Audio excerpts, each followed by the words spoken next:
But where does this basketball journey start for Simon? I think I first started playing like grade 5 or 6. Yeah. I played junior Bison's club basketball all the way through, and then I went to like NBCI, right? Played high school all the way through. Then what I would say it really starts to get interesting is when kind of COVID hit. I'm just gonna go off on the question. Yeah, Let's go. yeah, Let's yeah, go. go ahead. Winner story. You're on a Perfect. podcast. Yeah, so grade 11 years, kind of when COVID hit. Yeah. And I was a big volleyball player as well, and I was not looking to leave Winnipeg, and I kind of had the opportunity to go play at a school called Royal Crown in Toronto. Like COVID was happening, I was like, hey, I don't know if there's going to be a season.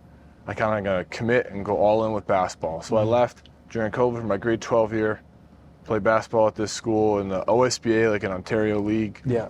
I didn't play any games, but I got a ton better and kind of opened my eyes. Like here in Winnipeg, my whole life, I don't think I ever boxed out once. Yeah. I'm 6'9", decently athletic. I'm playing in Winnipeg. I'm the tallest guy. I can jump, grab a rebound. Yeah. Down there, I was like the 5th tallest guy on my team. Yeah. Right? So if I just try to out-jump a guy who's 2 inches taller than me, longer arms than me, and more athletic, it's not going to work.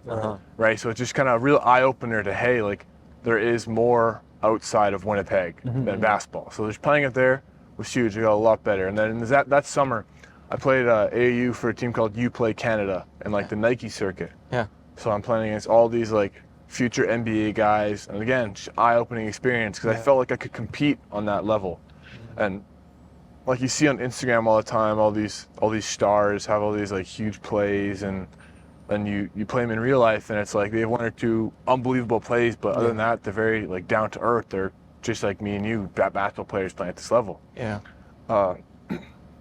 So that was real eye-opening. And then my goal was always to go play Division I. Yeah. So then I did like a postgraduate year, like a grade 13 Yeah. in Woodstock, Connecticut.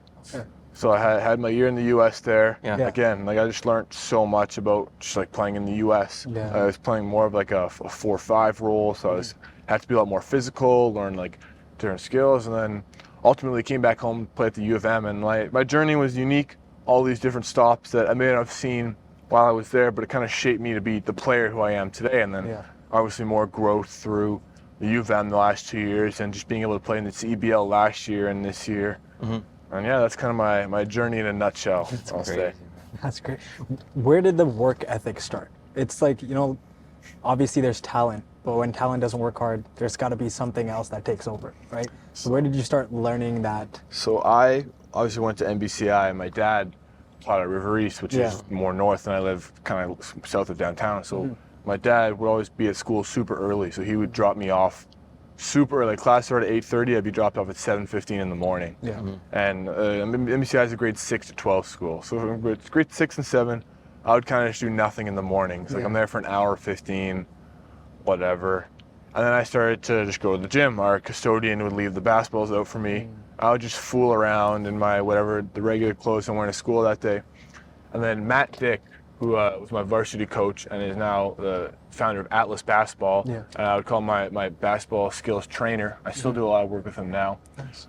He would come in the mornings at 7:15 when I got there and say, hey, like, why don't you actually try to get better? Yeah. Instead of just fooling around, like bring a change of clothes, break a sweat, like let's work. So then from grade 7 and 8 and on, in the mornings I would come, I'd get dropped off an hour before, I'd get like a 45-minute on-court individual workout in, then I'd shower, and then I'd be at school.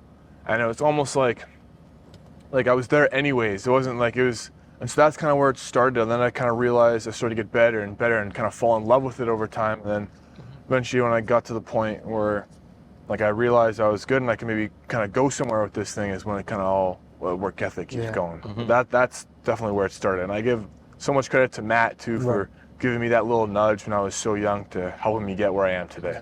But when you started, you were just playing for fun, right? Like you were bored. Exactly. Exactly. Before school and just trying to hoop around. Did you feel like when Matt was like, "Hey, let's actually get you in the gym"? Did you feel like, no, like I just want to do this for fun. Like I didn't really want to. I was bored. Like did those thoughts go to your mind, or were you like, honestly, I'm just gonna put my 100% I don't even in. remember. I just kind of thought, hey, like why not, right? If you have somebody willing to give up their time to help you, well, why not, right? Like take advantage of your opportunities. Yeah.